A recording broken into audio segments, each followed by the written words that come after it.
주 안에 사랑하는 성도 여러분, 2015년 첫 수요 예배의 자리에 나오신 여러분들 주님의 이름으로 환영합니다. 사람들은 예로부터 지금까지 지혜, 지식을 굉장히 소중하게 생각합니다. 그래서 사람들은 누구나 지혜로운 사람이 되고 싶고 많은 지식을 가지고 누리기를 좋아합니다. 우리가 책들을 읽고 또 이것저것 정보들을 접하고 새로운 지식을 갖게 되면 큰 기쁨을 가지게 되죠, 그죠? 그리고 아는 것이 힘이다. 더 많이 배우려고 하고 또 우리 자녀들에게도 더 많은 것을 가르쳐 주려고 합니다. 이 지혜에 대한 탐구, 세상의 이치에 대해 좀 더 알고 싶은 열망, 이것은 하나님의 형상으로 지음받은 인간의 기본적인 욕구라고 할 수 있습니다. 하나님은 우리에게 지정의 지식을 주셨고 또 감정을 주셨고 또 의로움, 선함과 바름을 주셨습니다. 그래서 이런 하나님의 형상으로 지음받은 사람의 아주 좋은 욕구라고 할 수 있습니다. 그런데 과연 그 지혜가 어떤 지혜인가 하는 생각을 우리가 좀 해봐야 합니다. 세상의 모든 지혜가 다 선한 것은 아닙니다. 특별히 인간들이 죄를 짓고 죄로 말미암아 타락한 이후에 이 세상에는 나쁜 지혜, 악을 도모하게 하는 지혜들도 많이 생겨나게 되었습니다. 그것은 사실은 엄밀한 의미의 지혜라고 할 수가 없고 잘못된 지식이라고 할 수가 있습니다. 잘못된 꾀라고 할 수 있을 것입니다. 사탄도 그런 세상적인 지식과 꾀를 상당히 우리에게 많이 주고 있습니다. 여러분 한번 보시면은 이 이단들이 굉장한 부와 권력을 누리는 것을 알 수가 있습니다. 어떻게 통일교가 그렇게 많은 재산을 가지게 되었을까요? 요즘 안상홍 정인회라고 하는 그 이단이 얼마나 많은 재산을 가지고 교회당들을 매입하는지 모릅니다. 어떻게 그런 많은 재산을 가지게 되었을까요? 사탄이 그들에게 세상적인 지혜를 주는 것입니다. 그래서 하나님을 경외하지 않는 사람들은 이상한 지혜를 통해서 악을 도모하고 선을 무너뜨리고 그런 지혜를 사탄이 도와주게 되는 것입니다. 그래서 우리는 조심해야 합니다. 모든 지혜가 다 좋은 것은 아닙니다. 어리석은 지혜도 있고 우리를 파멸에 빠뜨리는 잘못된 지식들도 있는 것입니다. 그래서 오늘 고린도 전서는 참된 지혜에 이르는 길을 강조하고 있습니다. 특별히 그 당시 고린도라고 하는 지역은 그리스의 굉장히 중요한 도시로서 그리스 철학과 문명, 고대 최고의 문명과 지혜를 자랑했던 도시입니다. 이 철학이라고 하는 말, 이 소피아라고 하는 이 알에 대한 지식에 대한 추구, 이것도 필라소피아, 사랑과 소피아, 지식에 대한 사랑. 이 필라소피라고 하는 것도 바로 이 지혜에 대한 사랑과 추구입니다. 그래서 그 당시 철학자들은 여러 가지 지혜들을 배우고 그 지혜의 삶을 살기를 원했습니다. 그런데 오늘 사도 바울은 그들의 지혜의 본질에 대하여 다시 한번 돌아볼 것을 촉구하고 있습니다. 오늘 읽진 않았지만 고린도전서 1장 18절을 보시면 십자가의 도가 멸망하는 자들에게는 미련한 것이요 구원을 얻는 우리에게는 하나님의 능력이라 기록된 바 내가 지혜 있는 자들의 지혜를 멸하고 총명한 자들의 총명을 폐하리라. 무슨 말입니까? 십자가의 은혜가 있지 않는 지혜는 자칫하면은 세상의 지혜로 흐를 수가 있고 십자가로 구속받지 않는 세상의 지혜는 멸망에 이르게 하는 지혜일 수도 있다는 것입니다. 그래서 이 십자가의 구속의 은혜로 우리 모든 지혜와 우리의 알미 새롭게 되어져야 한다는 것입니다. 우리의 이 죄된 영혼만이 아니라 우리의 모든 지식과 감정과 우리 모든 것들이 십자가의 피로 말미암아 씻음을 받고 새롭게 함을 받고 세례를 입어야 한다는 것입니다. 이 세상의 지식을 우리가 추구하고 공부를 많이 하는 것 자체가 죄가 아니지만은 그 공부와 그 지식에서 예수 그리스도의 구원의 은혜가 나타나고 그 구원의 비단에서 그 지식과 지혜를 새롭게 보아야 한다는 것입니다. 제가 공부했던 학교는 그래서 학교의 교훈이 하라는데요. 영어로 하면 in your light입니다. 내가 주님의 비단에서 빛을 보리이다. 모든 학문을 주님의 비단에서 새롭게 조명을 하는 것이 제가 공부했던 학교의 목표였습니다. 그래서 예를 들어 과학을 공부를 하더라도 과학 그 자체로가 아니라 하나님께서 창조하신 피조물로서의 어떤 대상들을 하나님의 창조의 눈으로 탐구하는 것을 그곳에서는 과학이라고 합니다. 정치라고 해서 세상의 정치 어떤 행위를 먼저 사회과학적으로 연구하는 것이 아니라 정치의 근원이 되시는 하나님의 주권을 먼저 공부를 하고 하나님의 주권 안에서 참된 정치가 어떻게 하나님의 형상으로 지음받은 사람들을 섬겨야 되는가 그것들을 새롭게 보는 그런 연구를 하는 학교에서 제가 공부를 한 적이 있습니다. 그렇습니다. 모든 지혜는 그런 식으로 하나님 안에서 새롭게 되어져야 하는 것입니다. 그래서 오늘 사도 바울은 이 세대의 지혜를 꾸짖고 있습니다. 하나님 없는 지혜는 자칫 잘못될 수 있다는 것을 꾸짖고 있는 것입니다. 22절에 보시면 유대인은 표적을 구하고 헬라인은 지혜를 찾으나 우리는 십자가에 못 박히신 그리스도를 전하니 유대인에게는 그리끼는 것이요 이방인에게는 미련한 것이로되 오직 부르심을 입은 자들에게는 유대인이나 헬라인이나 그리스도는 하나님의 능력이요 하나님의 지혜니라. 그리스도 하나님께서 참된 지혜의 근원이심을 알아야 하는 것입니다. 그래서 25절에 보시면 하나님의 미련한 것이 사람보다 지혜 있고 하나님의 약한 것이 사람보다 강하니라. 무슨 말입니까? 우리는 우리가 미련한 것을 인정해야 합니다. 우리의 연약함을 하나님 앞에서 인정해야 합니다. 우리는 늘 하나님의 지혜를 구해야 하고 우리가 이 세상에서 가진 지혜와 지식이 하나님의 눈앞에서 바른 지혜와 지식인지를 늘 돌아봐야 하고요. 하나님의 뜻 안에서 우리의 지혜와 지식을 계속 교정시켜 나가면서 하나님의 뜻을 이루는 지혜와 지식을 우리가 추구해야 한다는 것입니다. 그런 참된 지혜와 지식을 우리 자녀들에게 가르쳐주고 그런 눈으로 세상을 보고 세상을 살도록 일깨워줄 필요가 있습니다. 아이들이 늘 접하는 세상의 어떤 현상 하나를 봐도 우리는 아이들에게 그런 것을 좀 일깨워줄 필요가 있습니다. 저는 좀 저희 아이가 무슨 질문을 하면 대체적으로 그렇게 대답을 합니다. 지금 너가 세상에 왜 이런 모순이 있습니까? 이렇게 예를 들어 아이가 저에게 물으면 저는 항상 그렇게 좀 대답을 합니다. 원래 하나님께서 창조하신 세계는 그런 모순이 없었단다. 그런데 그런 하나님이 원래 원하시는 질서는 이런 것이었는데 인간이 타락함으로 이런 모순과 이런 잘못됨이 생겨나게 됐다. 그래서 예수 그리스도께서 오셔서 이런 모순을 극복하고 하나님께서 원래 창조하신 의도를 회복하려고 오셨다. 그래서 하나님께서 원래 창조하신 목적은 이것이기 때문에 우리는 이것의 회복을 위하여 쓰임을 받아야 된다. 아이가 어릴 때부터 이렇게 설명했더니 질문을 잘 안 하려고 하긴 하더라고요. 너무 대답이 길어지니까. 그래도 저는 절거히 의도적으로라도 질문을 던져가지고 다시 설명을 하고 그렇게 세상을 보는 눈들을 새롭게 만들어 가야 하는 것입니다. 그래서 오늘 26절 말씀에도 형제들아 너희를 부르심을 보라. 육체를 따라 지혜 있는 자가 많지 아니하며 능한 자가 많지 아니하며 문벌 좋은 자가 많지 아니하도다. 실제로 고린도는 지혜를 자랑하고 부를 자랑하는 그런 도시였고 힘을 자랑하는 도시였는데 이 그리스도인들은 별로 그렇게 좋은 배경을 가지지 못한 사람들이 모였습니다. 그러나 그것 때문에 기죽을 필요가 없다는 것입니다. 세상의 지식을 좀 더 가지지 못한 것, 세상의 힘을 좀 더 가지지 못한 것 때문에 기죽을 필요가 없고 그리스도 안에서 세상을 새롭게 보는 눈을 가지게 되면 세상의 지혜와 지식을 가진 이보다 더 부요한 세상을 바르게 보는 눈을 가질 수 있게 된다는 것을 강조하고 있는 것입니다. 또 세상에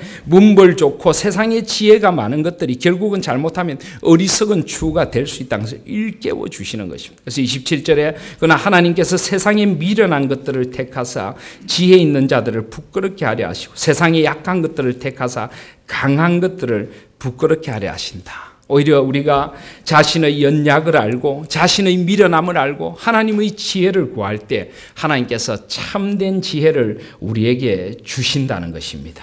그래서 이 참된 지혜는 우리가 이런 참된 지혜를 깨닫게 되면 29절에 보시면 이는 아무 육체라도 하나님 앞에서 자랑하지 못하게 하려 하십니다. 우리는 자랑하고 교만할 것이 없습니다. 오직 주님의 은혜이고 주님께서 저에게 이런 지혜를 주셨습니다. 설사 우리가 세상적인 지혜를 많이 가지고 있다 하더라도 그 속에서 예수 그리스도의 참된 지혜를 발견할 수 있는 것이 하나님의 은혜인 것입니다. 그래서 31절에 보시면 기록된 바 자랑하는 자는 주 안에서 자랑하라. 우리는 주님 밖엔 자랑할 게 없습니다. 주님의 지혜 밖에는 자랑할 것이 없는 사람들이 되어져야 될 줄 믿습니다. 교회 안에서 세상의 조금의 지식을 자랑하지 마십시오. 세상의 조금의 힘과 돈과 권력을 자랑하지 마시기를 바랍니다. 주님 눈앞에서 보면 아무것도 아닙니다. 우리는 다 거기서 거기인 존재인 것입니다. 하나님을 더 많이 아는 그 부요를 오히려 자랑하시기를 바랍니다. 하나님의 지혜를 더 많이 가지고 세상을 바르게 볼 수 있는 것을 자랑하시길 바랍니다. 그것도 남을 멸시하듯이 자랑하는 것이 아니라 그것을 자랑한다는 것은 그것을 함께 나누고 함께 세상을 바른 눈으로 보고 우리의 시각들을 우리의 세계관들을 회복시켜 나가는 그런 것이 우리의 자랑이 될 수 있기를 소원합니다. 그래서 오늘 30절에 보시면 너희는 하나님께로부터 나서 그리스도 예수 안에 있고 예수는 하나님께로서 나와서 우리에게 지혜와 의로움과 거룩함과 구속함이 되셨느니라. 예수 그리스도만이 지혜의 근원이시고 예수 그리스도만이 참된 의로움이시고 예수 그리스도만이 우리를 참된 거룩에 이르게 하시는 길이시고 그분만이 우리의 구원자 구속주가 되십니다. 오직 그분 안에서 인생을 바라보고 그분의 은혜로 인생을 살아가고 그분을 자랑함으로 세상을 살아가라고 오늘 사도 바울은 강하게 권면하고 있는 것입니다. 사랑하시는 여러분, 2015년 한 해가 주님 안에서 온전히 회복되는 한 해가 되시기를 바랍니다. 주님의 지혜를 좀 더 갈구하시고 주님의 지혜를 더 가지고 싶어서 말씀을 묵상하고 주님의 뜻으로 세상을 새롭게 보려고 하고 주님의 뜻을 우리 성도들과 함께 만날 때마다 나누고 이 세상의 모든 현상들을 어떻게 하면 주님의 눈으로 볼 것인가를 고민하면서 이 안에 주님 안에서 부요해져가는 저와 여러분들이 되시기를 바랍니다. 주님을 아는 그리스도를 아는 지식이 더욱 커져가고 하나님의 눈으로 세상을 바라볼 수 있는 이 하나님 나라의 지혜가 더욱 자라가는 복된 한 해가 되시기를 바랍니다. 그럴 때 우리는 참으로 의로운 사람이 될 것입니다. 의롭다는 것은 내가 꼭 뭔가 의로운 일을 행하는 것도 의로운 것이지만 성경적으로 의롭다는 것은 신분의 문제입니다. 하나님의 자녀답게 사는 것이 의로운 것입니다. 하나님의 자녀, 하나님과의 관계 속에서 바른 삶을 사는 것이 의로운 것입니다. 거룩함이란 것은 구별됨입니다. 세상 사람과 바라보는 눈이 다르고 추구하는 가치가 다르고 좀 달라야 한다는 것입니다. 그것이 바로 거룩함인 것입니다. 그리고 구원이라는 것도 우리가 예수 그리스도 말미암아 이미 하나님의 자녀가 되었지만 두렵고 떨림으로 너희 구원을 이루라고 했습니다. 우리 온전한 삶이 구원에 이르도록 해야 하는 것입니다. 그래서 그것들이 굉장히 중요합니다. 신학적으로 보면 크게 두 가지의 흐름이 있습니다. 하나님의 주권을 굉장히 강조하는 소위 칼빈주의라고 하는 게 있고요. 인간의 어떤 행함, 인간의 어떤 노력을 강조하는 알미니안주의라고 하는 두 가지 신학적인 흐름이 있습니다. 물론 우리는 칼빈주의에 서 있습니다. 우리는 칼빈주의에 서 있습니다. 우리는 하나님의 주권을 강조합니다. 그런데 왜 이 알미니안주의라는 게 나오게 됐느냐 하면요. 이 칼빈주의가 종교개혁이란 것이 중세의 로마 카톨릭이 너무 공로주의에 빠져버렸습니다. 하나님의 주권과 하나님의 은혜가 아니라 인간의 공로로 무엇을 이룬다는 공로주의에 빠져버렸습니다. 이건 사실은 초대교회 때부터 있어왔던 어거스틴이 하나님의 은혜를 강조했다면 펠라기우스라고 하는 사람이 인간의 행위를 강조했습니다. 그래서 이 펠라기우스 이론에 많이 빠져버린 이 중세 가톨릭이 인간의 공로를 너무 강조하다 보니까 구원조차도 나중에는 뭔가 인간의 공로로 살 수 있는 것처럼 그렇게 전락을 시켜버려요. 면죄부 판매라든지. 그래서 이 종교 개혁자들은 구원을 위하여 인간이 할 수 있는 것은 아무것도 없습니다. 우리는 전적으로 타락한 존재입니다. 구원을 위하여 우리는 할 수 있는 것이 하나도 없는 온전히 타락한 존재인 것을 강조했습니다. 구원은 오직 하나님의 주권으로 이루어지는 것이고 하나님의 은혜로 이루어지는 것입니다. 솔라 그라치아. 그리고 오직 우리는 그것을 하나님의 은혜를 믿음으로 받아들임으로 구원의 은혜를 누리게 됩니다. 오직 믿음, 솔라 피데. 이것들을 종교 개혁자들은 강조를 했습니다. 그리고 오직 하나님의 영광, 솔리 데오 글로리아. 하나님의 영광을 강조하면서 종교 개혁자들은 하나님의 주권 중심으로 인간의 공로가 아니라 하나님 중심, 성경 중심, 교회 중심의 삶으로 우리 삶을 바르게 돌려놓았습니다. 그런데 그 이후에 알미니우스라고 하는 사람이 알미니안이라고 하는 신학 사상을 가지고 나오게 됐습니다. 왜 가지고 나오게 됐을까요? 알미니우스라고 하는 사람은 신학자였고 목회자였는데 자기 스스로 좀 고민에 빠지게 된 것입니다. 하나님의 주권을 너무 강조하다 보니까 뭐 구원도 하나님의 은혜로 받고 우리가 할 수 있는 것은 아무것도 없고 그러다 보니까 사람들이 그때부터 그냥 하나님께 다 맡긴다 그러면서 오히려 너무 무기력한 삶을 사는 것입니다. 구원이 하나님의 손에 다 정해져 있으니까 전도할 필요도 없습니다. 다 정해져 있는데 복음을 위한 열정으로 살아갈 필요도 없습니다. 오히려 교회는 냉랭해지고 차가워져 가는 것을 보면서 알미니우스라고 하는 사람이 이건 아니지 않는가? 뭔가 우리가 뭔가를 해야만 하지 않는가? 하나님의 그 구원에 우리가 바르게 응답을 하고 뭔가를 해야만 하지 않는가? 이것들을 점점 강조를 하게 됐습니다. 그래서 이걸 강조를 하다가 이 사람은 그걸 너무 강조하다 또 균형을 잃어버렸어요. 그래서 너무 잘못된 어떤 구원에 있어서 인간의 행함이 반드시 동반돼야 된다. 그래서 구원 받을지 안 받을지는 지금 현재는 모르고 나중에 종말이 되어야 안다든지 이런 식으로 너무 인간적인 어떤 구원에 대한 견해들을 너무 많이 집어넣어 버렸습니다. 그래서 이 또한 잘못된 이단적인 사상이 되어버린 것입니다. 그래서 이 알미니안이라고 하는 이 신학 단체가 도르트헤이라고 하는 데서 일종의 신학적인 정죄를 받게 됩니다. 그리고 잘못된 신학 사상이다 하는 정죄를 받게 됩니다.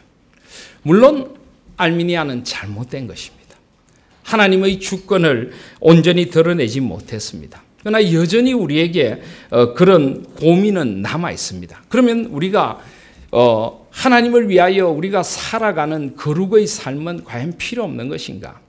어떻게 보면 알미니우스는 오해를 한 것입니다. 칼빈은 원래 그런 사람의 어떤 행위가 절대 필요 없다고 말하지 않았습니다. 온전한 개혁주의는 그렇지 않습니다.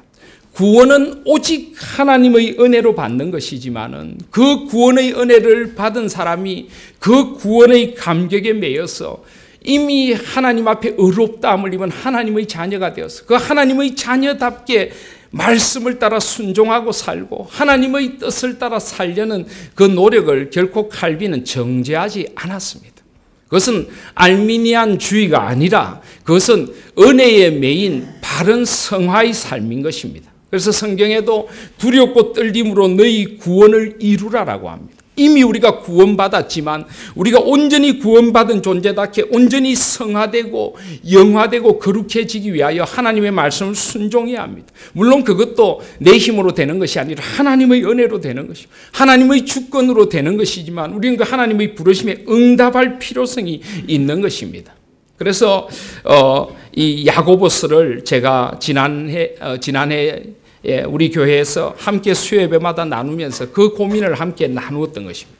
야고보서는 분명히 믿음과 행함이 반드시 함께 가야 된다고 합니다.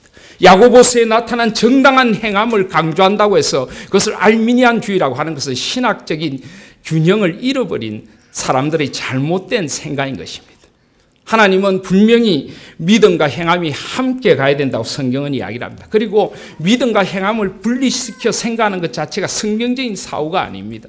그것은 아주 헬라 철학적인 사고입니다. 성경의 이 히브리식 사고에는 믿음과 행함의 분리라는 것이 존재하지 않습니다. 우리 존재 자체가 우리 행함이고 우리 행함이 존재인 것입니다. 이것은 지극히 헬라적인 사고에 빠져 있는 것입니다. 그래서 하나님의 주권을 강조하면서 오히려 그들은 인간이 해야 될 은혜의 의무들, 하나님 앞에서 그 은혜를 따라서 거룩을 이루기 위하여 살아가야 되는 삶들을 오히려 등한시합니다. 그래서 그 열매가 아주 안 좋고 더럽게 나타나게 되는 것입니다.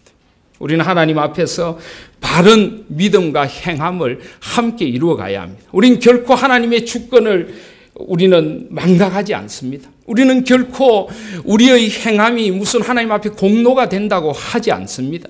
우리의 행함으로 구원을 이룬다고 우리는 결코 하지 않습니다. 그러나 나를 구원해 주신 하나님의 그 은혜가 너무나 감사하여서 그 은혜에 매여서 하나님의 말씀대로 우리가 살려고 하고 그 은혜를 따라 살아가며 이 세상의 모든 것을 하나님의 지혜로 새롭게 보려고 하고 그 은혜 때문에 내가 하나님의 자녀답게 살아보려고 새벽마다 기도하고 하나님의 말씀을 순종하려고 하고 나를 하나님의 말씀과 지혜에 비추어 보고 정말 나의 믿음은 행함이 없는 입술만의 믿음은 아닌가라고 돌아보는 것이 왜 잘못입니까? 그것은 우리에게 반드시 필요한 것입니다. 그래서 오늘 저는 이 참된 지혜, 예수 그리스도 안에 있는 참된 지혜를 우리가 추구해야 하고 이 지혜의 삶을 살아가야 된다는 것을 여러분들에게 다시 한번 강조를 드리고 싶습니다. 올 한 해 우리 교회의 주제가 회복입니다. 우리를 회복시키실 분은 하나님 한 분밖에는 없습니다. 하나님만이 우리를 온전히 회복시켜 주실 것입니다. 그렇지만은 그 회복을 위하여 우리는 그 회복을 갈망해야 하는 것입니다. 이대로는 안 됩니다. 우리 영적인 상태를 바라보면서 우리 한국교회의 현실을 바라보면서 하나님 앞에서 우리가 정말 하나님께서 원하시는 모습으로 회복되기를 갈망하며 하나님의 주권적인 은혜를 구하고 하나님의 말씀 앞에서 새롭게 되기를 구하고 이 말씀을 따라 순종하기를 하나님 앞에서 결단하고 기도하고 하나님의 부르심 앞에 아멘으로 화답해야 한다는 것입니다. 오늘 새벽에도 우리가 마가복음서를 묵상했는데요. 주님은 주님의 하나님의 나라가 임하는 것을 보여주시고 하나님 나라 속에서 사람들을 고치고 귀신을 내어 쫓고 새롭게 하시면서 나를 따르라라고 하십니다. 그 길을 따라 나서라는 것입니다. 많은 사람들이 주님 앞에 있었지만은 주님을 따르는 사람들 주님과 함께 있게 하시고 나가서 주님의 말씀도 전파하게 하시고 귀신을 내어 쫓는 권세도 주게 하려 하십니다. 우린 주님과 함께 있을 때 온전히 주님의 제자가 될 수 있는 것입니다. 주님과 함께 있을 때 주님의 말씀을 배워 세상의 증인이 될 수 있는 것입니다. 주님과 함께 있을 때 이 세상에 우리를 파멸시키는 모든 악에 대하여 진리로 대항할 수 있게 되는 것입니다. 이 안에 주님과 온전히 거하시고 주님의 지혜를 추구하시는 회복의 길을 걸어가실 수 있는 저와 여러분들이 되시기를 주님의 이름으로 소원합니다. 그래서 저는 오늘 그 나눠드린 유인물에 저희들이 지난해에 배운 이 야고보서를 한번 정리를 했습니다. 야고보서의 지혜를 통해 배우는 참된 성숙과 온전한 믿음과 하나님 나라 회복의 길 하는 긴 제목으로 한번 야고보서를 전체를 한번 다시 한번 정리를 해보았습니다. 왜 정리했을까요? 우린 잘 잊어버리기 때문입니다. 야고보서 말씀을 10번에 걸쳐 나누었는데 하나님께 그 말씀을 들을 때는 나름대로 은혜도 누렸는데 금방 시간이 지나면 잊어버립니다. 우리 삶에 잘 드러나지 않습니다. 그래서 이 한 해 이 야고보서의 말씀을 이렇게 정리를 해서 드림으로 이 말씀을 계속 되새기고 이 말씀이 전하는 믿음과 행함이 함께 어우러지는 삶의 길을 우리가 함께 걸어가자고 우리가 회복과 성숙의 길을 위하여 야고보서 함께 나누게 되었습니다. 또 계속 나오지 못하신 분들을 위해서도 한번 이 나눔을 가지고 싶었습니다. 야고보서는 참된 지혜의 길을 가르쳐줍니다. 예수 그리스도 안에 있는 참된 지혜, 우리의 지혜가 되신 예수 그리스도 안에서 우리가 어떻게 살아가야 될 것인가를 나누고 있는 것입니다. 그래서 야고보서는 성숙, 온전함에 대한 가르침이고요. 저는 그것을 10가지 참됨으로 한번 나누어 봤습니다. 그래서 야고보서 1장부터 5장까지 말씀을 참된 성수. 혹시 유인물 안 받으신 분 계십니까? 안 받으신 분 계시면 손 들어주시면 감사하겠습니다. 왼쪽에 보시면 참된 성수, 또 참된 열매, 참된 경건, 참된 사랑, 참된 믿음, 참된 말, 참된 지혜, 참된 겸손, 참된 부요, 참된 소망, 이렇게 10가지 참됨으로 야고보서를 한번 나누어 보았습니다. 그래서 우리가 야고보서를 말씀을 좀 펼쳐놓고 보시면 더 좋으실 것 같은데요. 야고보서 말씀을 쭉 펼쳐놓고 한번 이 말씀을 따라가면서 뭐 전체를 다 보실 수는 없지만은 야고보서는 아마 예수님의 동생인 야고보에 의해서 쓰여졌던 것 같습니다. 초대교회 때부터 영지주의라고 하는 이단이 있었습니다. 영지주의라고 하는 이단도 이 믿음과 행함을 분리하는 사람들이었습니다. 우리 영혼은 구원을 받았기 때문에 육체는 어떻게 살아야 된다는 궤변론자들입니다. 설교는 그럴싸하게 하면서 설교대로 살지 않는 이중적인 인격을 가진 사람들이 바로 영지주의자들이었습니다. 목사라고 앞에서 큰 소리를 치고 사람들을 꾸짖으며 자기는 뒤에서 나쁜 짓을 다 하는 사람들이 바로 영지주의자들이었습니다. 그런 영지주의자에 대하여 야고보가 그건 아니다는 것입니다. 외치는 대로 살아가야 된다는 것입니다. 선생된 우리가 더 많은 심판을 받게 될 줄 알라고 이야기를 하고 있는 것입니다. 그러면서 야고보서 1장 1절부터 8절은 우리가 참된 성숙을 이루어가야 한다. 신앙이라는 것은 예수 그리스도를 믿는 순간 어린아이로 태어나는 것입니다. 자라가야 합니다. 제가 자주 말씀을 드렸지만 어린아이가 자라가는 데는 오직 부모의 은혜로 자라죠. 부모가 먹여주고 재워주고 부모의 은혜로 자랍니다. 그렇다고 해서 아이가 아무것도 안 하는 것 아니지 않습니까? 아이가 부모가 다 먹여주니까 입을 다물고 먹지 않으면 자랄 수 없는 것입니다. 먹어야 되고 소화시켜야 되고 부모의 가르침을 받아들일 때 아이들이 성숙해져 가는 것입니다. 야고보서는 바로 그것을 강조합니다. 그래서 참된 성숙에 이르러야 된다.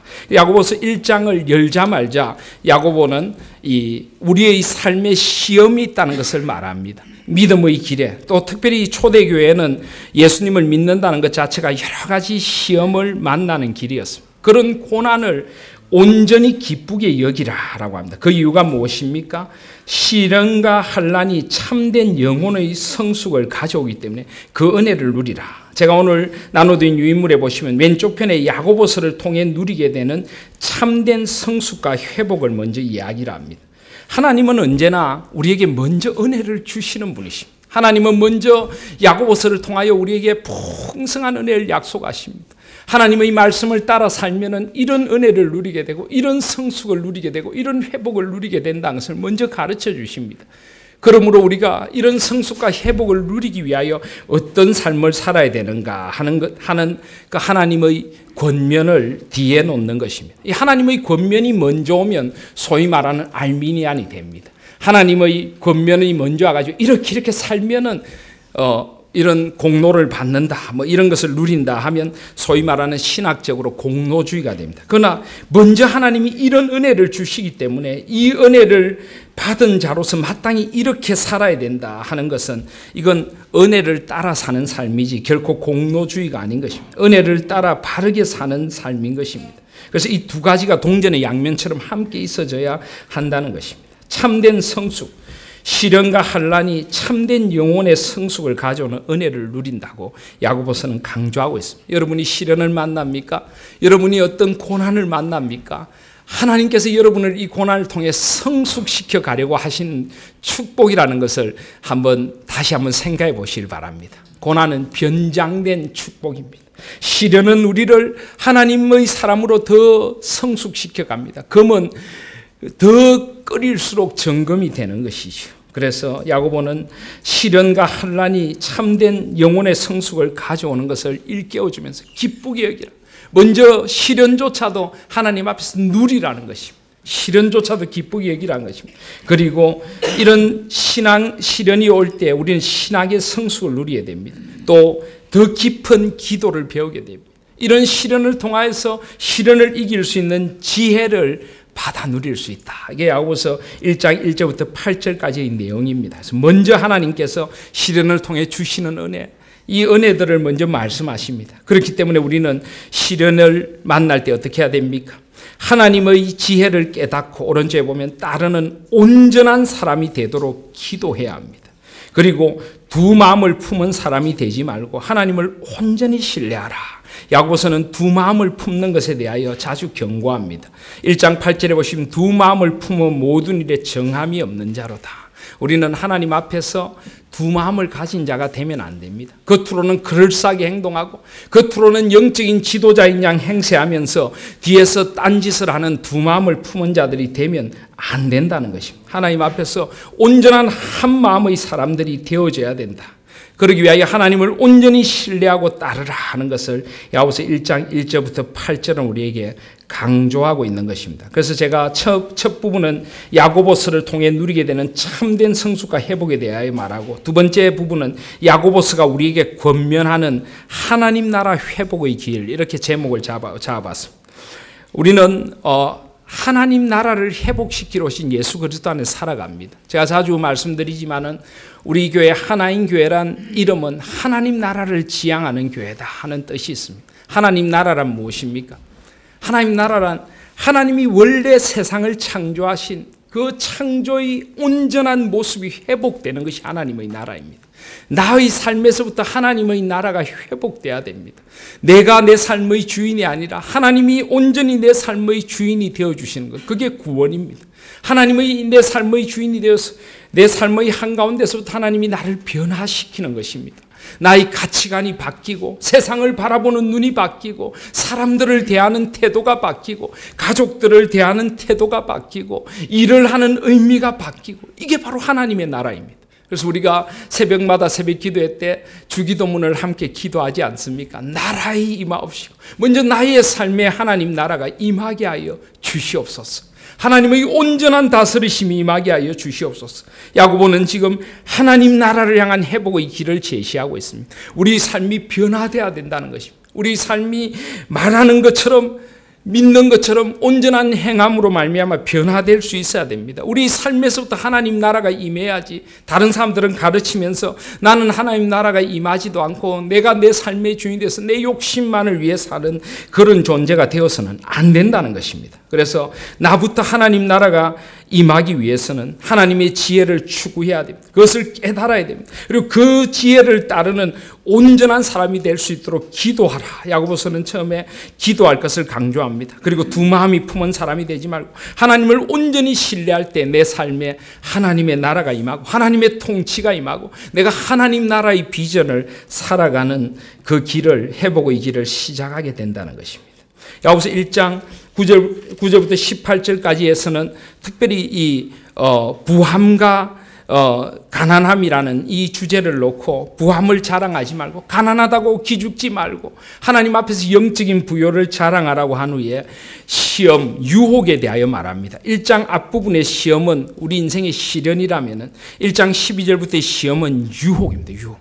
시련이 올 때는 기쁘게 여기고 성숙의 계기로 삼아야 되지만은 유혹은 참고 인내하고 이겨내야 하는 것입니다. 그래서 하나님은 우리를 유혹하는 분이 아닙니다. 우리는 우리의 욕심에 끌려서 유혹이 됩니다. 그래서 우리의 물질과 우리의 주위의 모든 것을 하나님의 관점에서 먼저 바라볼 수 있도록 하나님은 이 유혹의 자리에 찾아오셔서 우리를 새롭게 해주십니다. 그래서 1장 17절에 보시면 각양 좋은 은사와 온전한 선물이 다 위로부터 빛들의 아버지께로서 내려오나니 그는 변함도 없으시고 회전하는 그림자도 없으시니라. 하나님은 온전한 분이십니다. 모든 좋은 것을 주시는 분이십니다. 그분이 우리를 유혹으로부터 이기도록 만들어주십니다. 물질의 유혹, 인간관계의 유혹, 여러 가지 유혹으로부터 우리를 이기도록 만들어주십니다. 그 하나님을 온전히 만나지 못하면요, 온갖 유혹에 빠져서 결국은 패망의 길을 걸어가게 된다는 것입니다. 하나님께서는 우리가 이 하나님을 우리 마음의 한 중심에 붙들고 살아갈 때 이런 유혹을 이기게 된다는 것입니다. 그리고 하나님께서는 우리를 18절에 보시면 1장 18절 그가 그 조물 중에 우리로 한 첫 열매가 되게 하시려고 자기의 뜻을 좇아 진리의 말씀으로 우리를 낳으셨다. 우리는 새 생명으로 새롭게 태어난 존재입니다. 진리의 말씀을 따라 태어난 모든 조물 중에 첫 열매, 하나님께서 생명의 열매를 우리에게 주셨습니다. 그래서 우리는 그런 생명의 열매를 가진 사람답게 살아가야 합니다. 세상의 썩어지고 잠깐 있다 없어질 것에 우리의 마음을 온통 빼앗겨서는 안 된다는 것입니다. 그래서 유혹에 넘어지지 않기 위해서 우리가 풍성한 생명의 열매를 누리도록 하나님이 우리에게 은혜를 베풀어 주십니다. 그래서 우리는 그 유혹을 만날 때 우리는 빛들의 아버지이신 하나님의 은사들과 선물들을 생각하며 우리가 부의 재물의 유혹에 넘어져서는 안 됩니다. 이 세상의 부가 줄 수 있는 것들은 별것 아닙니다. 잠깐의 편리함, 잠깐의 좀 쾌락, 그런 것들이 부가 줄 수 있는 것이라면 하나님의 부요는 우리의 진정한 영혼을 풍성하게 해주는 진정한 부요입니다. 그래서 하나님께로부터 오는 그 부요들을 생각하고 그것을 풍성히 누리기를 소원하라는 것입니다. 또 새 생명의 열매를 풍성히 누리고 진리의 말씀을 따라 성숙되어져야 합니다. 제가 올해 이렇게 말씀을 강조하는 것은 말씀만이 우리를 지켜줍니다. 그런데 말씀을 그냥 입술로 읽고 머리로 생각하고 입술로 외친다고 되는 것이 아닙니다. 진리의 말씀을 따라 살아가야 합니다. 말씀을 그렇게 외치고도 말씀을 따라 살지 않는 잘못된 영적인 지도자들이 얼마나 많습니까? 우리는 진리의 말씀을 따라 성숙되어져 가야 하는 것입니다. 그래서 참된 열매를 맺어야 합니다. 그리고 야고보서 1장 19절부터 27절까지 있는 참된 경건이 무엇인가를 우리에게 일깨워 줍니다.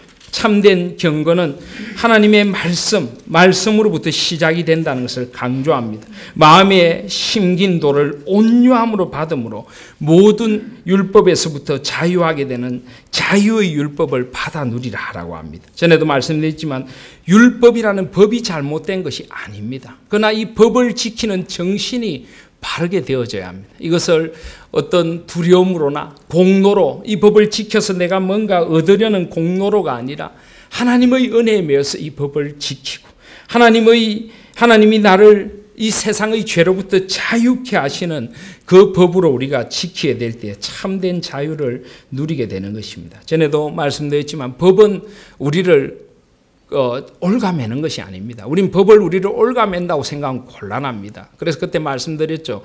아주 착한 사람을 보고 우리가 흔히 저 사람은 법 없이도 살 사람이다. 그런데 아닙니다, 여러분. 착한 사람은 법이 있어야 됩니다. 저같이 착한 사람은 법 없으면 못 삽니다. 법이 저를 보호해줘야지. 법이 저를 보호해주지 않으면 저같이 이 순진한 사람이 어떻게 살겠습니까? 예, 죄송합니다. 우리가 정말 이 법이란 것은 죄를 지은 사람이 두려워하는 것이지 바르게 사는 사람은 법을 두려워하지 않습니다. 오히려 이 법 안에서 자유를 누리게 되는 것입니다. 하나님의 법은 우리를 자유케 하는 것입니다. 그래서 참된 자유를 누리고 또 세속에 물들지 않는 정결하고 경건한 삶을 살아가도록 만들어주는 것이 하나님의 법입니다. 그리고 참된 경건이 바로 그런 것입니다. 그래서 참된 경건은 우리가 속으로 드러나는 내적인 경건도 있지만은 고아와 가부를 그 환난 중에 돌아보는 전인적인 경건을 우리가 누리도록 하나님께서 우리에게 참된 경건의 길로 인도해 주시는 것입니다. 그래서 우리가 이 참된 경건의 길을 걷기 위하여 우리가 굉장히 마음에 깊이 새긴 말인데요. 듣기는 속히 하고 말하기는 더디하고 성내기도 더디해야 하는 것입니다. 또 도를 듣고 행하는 자가 되고 균형 잡힌 경건의 삶, 내적인 경건과 외적인 경건을 함께 이루는 삶을 살아가야 합니다. 특별히 야고보서의 요절 말씀은 1장 22절과 2장 22절이라고 할 수 있습니다. 1장 22절에 보시면 너희는 도를 행하는 자가 되고 듣기만 하여 자신을 속이는 자가 되지 말라. 들었으면 행해야지 아니면 스스로 속이는 자라는 것입니다. 사람을 속이고 자신을 속이고 주님을 속이는 자가 되지 말고 들은 대로 행하라. 그게 참된 경건이라는 것입니다. 듣기는 속히 하고 말하기는 더디하고 성내기도 더디하는 것이 참된 경건이라고 말씀하십니다. 그 경건의 삶을 살 때 우리 삶에 하나님 나라가 회복되는 것입니다.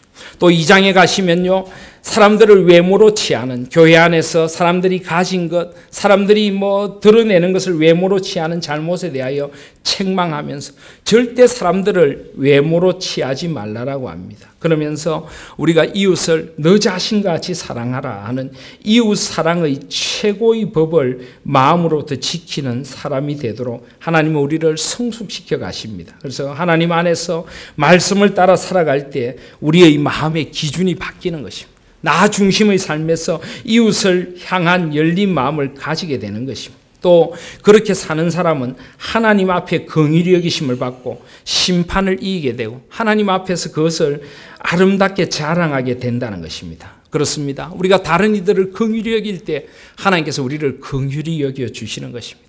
물론 하나님은 근원적으로 죄인된 우리를 긍휼히 여겨주시는 분입니다. 그런데 하나님은 우리를 긍휼히 여겨주셨는데 우리가 다른 이들을 긍휼히 여기지 않는다면 하나님 마음이 참 아프실 것입니다. 그래서 우리가 우리에게 죄 지은 자를 사해 준 것 같이 우리 죄를 사하여 주옵소서. 우린 그렇게 기도하는 것입니다. 그래서 이런 은혜를 받은 우리는 사람을 외모로 취하지 말고 하나님의 창조의 형상으로 볼 수 있어야 합니다. 그가 가진 것, 그가 가진 외모, 그가 누리고 있는 것을 우리는 먼저 보는 것이 아니라 하나님의 창조의 형상으로서의 사람을 먼저 봐야 됩니다. 그리고 이웃 사랑하기를 나를 사랑하는 것처럼 하고 참되게 사랑하는, 세속에 속한 사랑이 아니라 또 편애하는 사랑이 아니라 참되게 주님의 사랑으로 사랑하는 사람들이 되는 것, 이것이 바로 하나님 나라가 회복되는 것입니다. 그리고 2장 14절부터 26절까지는 야고보서의 가장 중요한 주제인 참된 믿음에 대하여 말합니다. 아까 제가 야고보서의 요절이 1장 22절과 2장 22절이라고 했는데 2장 22절에 보시면 내가 보거니와 믿음이 그의 행함과 함께 일하고 행함으로 믿음이 온전케 되느니라. 이 야고보서의 주제입니다. 믿음이 있다고 하지만 행함이 없으면 그 믿음 온전한 것 아니라는 것입니다. 온전한 행함이 우리의 믿음을 온전하게 만들어 준다는 것입니다. 그래서 참된 믿음, 행함을 통해 우리의 믿음이 참된 믿음임을 보여줄 수 있도록 주님께서 우리를 행함의 길로 초청하시는 것입니다. 그리고 행함을 통한 믿음으로 주님 앞에서 온전히 의롭다 여기심을 받아 누리게 됩니다. 전에도 말씀드렸지만 우리는 이미 하나님 앞에 의롭다 여기심을 받은 존재입니다. 우리는 하나님이 우리 같은 것들을 의롭다 해주셨어요. 그러나 의롭다 해주셨기에 우리는 의인답게 살아야 하는 것입니다. 의인답게. 하나님의 자녀답게 살아야 하는 것입니다. 그때 하나님은 우리를 온전히 의롭다고 해주실 것입니다. 이미 의롭다 하셨지만은 하나님의 자녀로 너가 정말 의롭게 살았구나 하는 하나님의 칭찬도 우리에게 필요한 것입니다. 그래서 하나님은 우리가 믿음을 따라 행할 때에 우리를 온전히 의롭다 여겨주십니다. 그래서 이것은 구원을 위한 의로움이 아니라 하나님 앞에 칭찬 듣는 의로움이죠. 여러분, 하나님 앞에 칭찬 듣는 사람들이 되어져야 될 것 아닙니까? 저도 여러분도 하나님 앞에서 평생 자기를 기만하고 사람들을 기만하고 살다가 하나님 앞에 책망 듣는 사람들이 되어져서는 안 되는 것입니다. 그래서 주님은 이것을 온전한 의로움이라고 합니다. 이미 우리는 의롭다함을 여김을 받았지만은 의롭다함을 여김 받은 사람답게 살아가야 하는 의의 길을 살아가야 합니다. 그래서 우리는 믿는 바대로 살아감으로 세상을 향해 선한 영향력을 끼쳐야 합니다. 우리 그리스도인들이 세상을 바꿔야 하는 것입니다. 우리 그리스도인들을 보면서 세상이 밝아지고 맑아져야 하는 것입니다. 교회가 세상의 손가락질을 들으면 안 되는 것입니다. 선한 영향력을 끼치는 교회가 되어져야 합니다. 그리고 행함이 있는 참된 믿음으로 하나님 앞에 인정받는 삶을 살아야 합니다. 우린 다 양심을 가지고 있습니다. 하나님이 지으신 인간은 양심을 가지고 있습니다. 여러분들이 조용히 볼 때 하나님이 여러분들의 삶을 인정하는 삶이십니까? 너는 내 아들이야. 내 아들답게 내 딸답게 살고 있어. 하나님 앞에 인정받는 삶을 살아가야 하는 것입니다. 믿음으로 행함으로 하나님 앞에 인정받는 삶을 사시는 저와 여러분들이 되시기를 바랍니다. 또 우리가 행함에 있어서 가장 중요한 것 가운데 하나가 참된 말입니다. 말의 성수. 주님은 주님의 능력으로 우리의 혀를 길들이는 은혜를 받아 누리게 합니다. 3장에 보면은 혀는 길들일 것이 없다라고 합니다. 혀를 길들일 수 있는 것은 아무것도 없다는 것을 강조합니다. 그 이유가 뭘까요? 오직 하나님의 능력으로만이 우리 혀를 길들일 수 있다는 것입니다. 하나님께서 우리 혀의 주인이 되어주실 때만이 우리의 혀가 정말 하나님이 원하시는 혀가 될 수 있습니다. 그래서 우리의 혀가 창조의 혀, 구원의 혀, 성화의 혀로 회복되어 쓰임받는 복을 하나님은 누리게 해주십니다. 삼위 하나님 안에서 하나님이 원래 우리 혀를 창조하실 때 그 목적이 무엇일까요? 하나님을 찬양하고 다른 사람들을 사랑으로 세우라고 우리 혀를 창조해 주셨습니다. 그런데 우리가 죄를 지음으로 우리의 혀가 아주 나쁜 혀가 됐습니다. 그래서 우리의 혀는 구원받아야 합니다. 예수의 구원의 피로 우리 혀가 새롭게 되어져야 합니다. 그리고 성령님은 우리를 성화시켜 가시는 주님이십니다. 성령님이 우리의 혀와 우리의 말을 늘 성화시켜 가도록 주님의 다스리심 안에 우리 혀를 놓을 때에 우리가 온전히 회복되는, 혀를 회복시키는, 그래서 혀가 하나님의 뜻대로 쓰임받는 복을 누리게 되는 것입니다. 그래서 하나님께 나의 혀를 온전히 맡김으로 말에 성숙한 자가 되시길 바랍니다. 무엇보다 말에 있어서 성숙함을 이루는 한 해가 되시기를 바랍니다. 올 한 해 저와 여러분의 말이 창조의 말이 될 수 있기를 소원합니다. 주님께서 하나님의 형상으로 지음받은 사람들을 축복하는 말이 되십시오. 하나님의 형상으로 지음받은 사람들을 새롭게 바라볼 수 있는 말이 되시길 바랍니다. 주님께서 구원의 은혜를 주셨는데 은혜의 말을 하실 수 있기를 바랍니다. 새롭게 구원받은 의인다운 말을 하실 수 있기를 바랍니다. 이 목회자가 설교를 하면서도 이상한 소리를 한다든지 하는 그것도 구원받지 못한 혀의 전형인 것입니다. 하나님 앞에서 우리 혀가 바르게 되어져, 그리고 성령 하나님의 지배하심을 받아야 됩니다. 성화의 혀로 회복되어 쓰임 받아야 되는 것입니다. 그래서 삼위 하나님 안에서 나의 말이 늘 새롭게 되도록 기도해야 하고 나의 입에 파수꾼을 두어야 합니다. 하나님 앞에서 우리의 말하기는 더디하고 하나님 앞에 다시 한번 생각해야 합니다. 이것이 하나님이 원하시는 말인가? 이것이 창조의 말이고 구원의 말이고 성화의 말인가를 생각하면서 나의 말을 하나님 앞에 맡길 수 있는 변화의 삶을 살아가야 합니다. 그런데 그렇게 하려면 우리 마음속에, 우리 머리에 참된 지혜가 있어야 합니다. 그래서 3장 13절부터 18절까지는 참된 지혜를 말합니다. 세상의 지혜가 아니라 진정 참된 지혜는 위로부터 임하는 것입니다. 그 참된 지혜의 특징은 성결하고 화평하고 관용하고 양순하며 긍휼히 여기는 그런 지혜다 하는 것입니다. 참된 지혜는 거룩합니다. 세상의 깨와 세상의 부만을 도모하지 않습니다. 사람들을 하나 되게 하는 화평의 지혜입니다. 관용, 사람들에 대하여 너그럽게 대하는 지혜입니다. 양순, 착함의 지혜입니다. 긍휼, 사람들에 대하여 마음 아파하고 긍휼히 여기는 그런 지혜입니다. 선한 열매가 가득한 지혜가 돼야 되고 편벽됨과 거짓됨이 없어야 합니다. 그래서 그런 지혜를 추구할 때 우리의 마음과 생각이 달라지고 우리의 말이 달라지게 되는 것입니다. 그래서 화평케 하는 자들은 화평으로 심어 의의 열매를 거둔다. 우리가 이런 지혜로 살아가면 우리는 평화의 사람들이 될 것입니다. 올 한 해 여러분 화평의 사람들이 되시기를 바랍니다. 우리 그리스도인들이 회사에 있던 이웃들에게 나아가든 우리 그리스도인들이 나아가는 곳에는 평화가 임해야 합니다. 어떤 사람들은 나가기만 하면 관계를 깨트리는 사람이 있습니다. 사람들에게 짜증을 불러일으키고 뒤에서 이상한 소리를 해가지고 사람들을 그냥 분열시키고, 그것은 결코 그리스도의 사람이 아닙니다. 우리는 화평의 사람, 화평을 심을 때 의의 열매를 거두게 됩니다. 하나님께서 그렇게 우리를 인도해 주실 것입니다. 평화의 샬롬의 주님을 나의 삶에 모시고 화평을 심어 의의 열매를 거두도록 해 주실 것입니다. 그래서 우리는 위로부터의 지혜를 온유함으로 구하고 그 지혜대로 행해야 합니다. 마음에, 머리에만 머무는 지혜가 아니라 그 지혜대로 순종해야 합니다. 그리고 진리를 거스려서 거짓하는 사람이 아니라 의의 열매를 맺는 삶을 살아야 합니다. 올 한 해 거짓을 나에게서 멀리하게 하여 주시옵소서. 우리는 기도해야 합니다. 작은 것이라도 거짓말하고 과장하지 마시기를 바랍니다.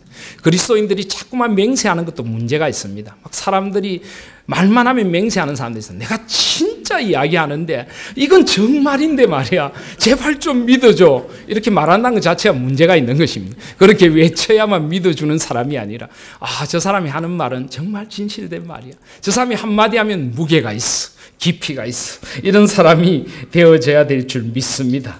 그래서 거짓하지 말고 진리를 말하고 언제나 진실되게 바른 삶을 추구하십시오. 의의 열매를 맺는 삶을 사십시오. 하나님께서 의로우시다는 것을 나의 삶을 통해 드러내고 이 거짓된 세상에 하나님의 진리를 세워가는 것이 바로 하나님의 나라입니다. 우리를 통하여 진리가 임할 수 있도록 해야 되고 모든 거짓이 무너지도록 해야 하는 것입니다.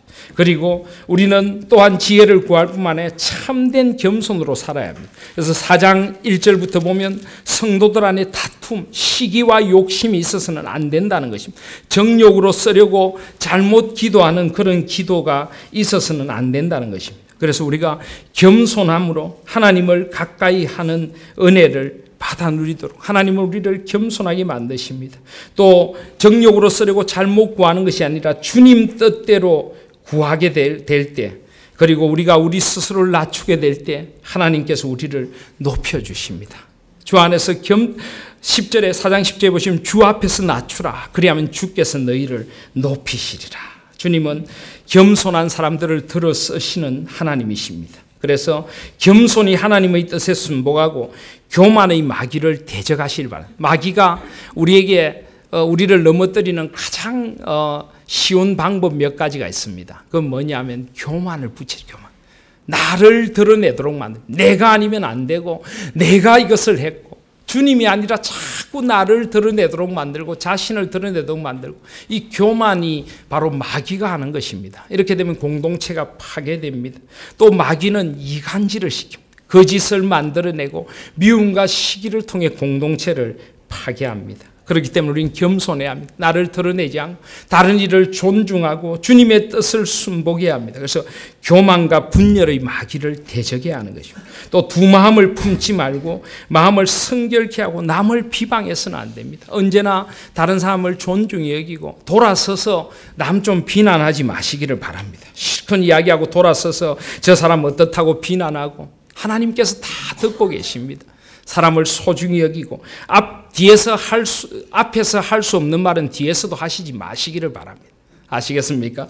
그래서 우리가 언제나 하나님 앞에서 우리가 겉과 속이 다른 사람이 되어서는 안 되는 것입니다. 남을 비방하지 않고 참된 겸손으로 살아갈 수 있어야 됩니다. 그리고 참된 부요의 문제도 다릅니다. 경제적인 문제가 얼마나 큽니까? 우리에게 가난한 가운데 큰 위로를 주신 하나님이십니다. 그리고 부함도 하나님이 주신 은사이기 때문에 다른 이들을 위하여 섬기라고 주신 것입니다. 그래서 이런 부에 대한 균형 감각을 가지고 참된 영적인 부요를 누리게 해주십니다. 세상에 부요하지 않아도 하나님 안에서 부요할 때 우리의 입에는 찬양이 터져 나오는 것입니다. 그런 영적인 부요를 누리게 해주시는 하나님 앞에서 삶의 모든 일에 하나님의 주권을 인정하고 오직 선을 도모해야 합니다. 또 세상 재물에 마음을 빼앗기지 말고 영혼의 참된 부요를 누리라고 하나님은 권면하고 계십니다. 그게 바로 하나님 나라인 것입니다. 그리고 마지막으로 이 모든 것을 위하여 참된 인내가 필요하고 인내하기 위해서는 소망이 우리에게 있어야 된다는 것입니다. 그래서 마지막으로 5장 7절에 보시면 그러므로 형제들아 주의 강림하시기까지 길이 참으라.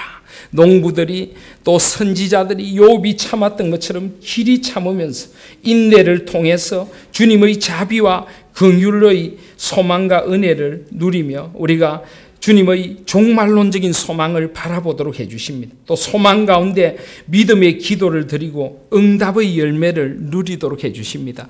이 5장 마지막에 보시면 기도에 대하여 소중한 가르침들을 주십니다. 엘리야도 우리와 성정이 똑같은 사람이 돼 주님 앞에 간절히 기도한 적 주님의 응답을 받았다는 것입니다. 그래서 기도하고 기대하며 주님의 소망을 바라며 살아갈 때 우리는 이런 믿음과 행함이 온전해지는 길을 걸어갈 수 있다는 것입니다. 소망 가운데 믿음의 기도를 드리고 응답의 열매를 누리도록 해주시는 하나님 앞에서 재림의 종말론적인 소망으로 마음을 굳게 하고 늘 길이 참는 저와 여러분들이 되시기를 바랍니다. 특별히 종말론적 소망을 저는 많이 강조합니다. 종말론이 뭡니까? 하나님께서 역사의 주인 되시고 우리의 모든 행함과 우리의 어려움을 하나님이 다 알고 계시고 우리의 눈에 눈물을 닦아주시고 우리의 겸손을 아시고 우리의 길이 참음을 아시고 하나님께서 그것을 언젠가 갚아주실 날이 있다는 것입니다. 우리가 보기에는 악이 그토록 성행하는 것 같고 악이 언제까지나 계속될 것처럼 보이지만 절대 악은 계속될 수 없습니다. 살아계신 하나님께서 그 악을 언젠가 분명히 넘어뜨리실 것입니다. 파멸하실 것입니다. 결국은 진리가 승리하도록 해 주실 것입니다. 그래서 재림의 종말론적인 소망으로 마음을 굳게 하시고 늘 길이 참는 저와 여러분들이 되시길 바라십니다. 바랍니다. 그리고 주님의 다스리심 안에서 주님이 온 세상을 다스리신다는 걸 믿고 기도하고 찬송하며 인내하고 소망해야 합니다. 야고보서 마지막은 우리에게 그것을 가르쳐 줍니다. 우리가 하나님 앞에서 더 기도하고 더 소망할 것을 이야기합니다. 너희 중에 고난당한 자가 있느냐? 저는 기도할 것이요. 즐거워하는 자가 있느냐? 저는 찬송할지니라. 하나님 앞에서 기도하고 찬송하며 기대하고 기도하며 인내하고 소망하며 살아가시는 한 해가 되시길 바랍니다. 주께서 이 한 해의 처음부터 이 하나님 나라를 향한 열망을 가지고 주님 앞에서 우리의 믿음대로 행하기를 소원하며 주님의 인도하심을 구하는 우리들에게 놀라운 믿음의 열매가 아름답게 맺는 한 해가 되시기를 주님의 이름으로 소원드립니다. 아멘.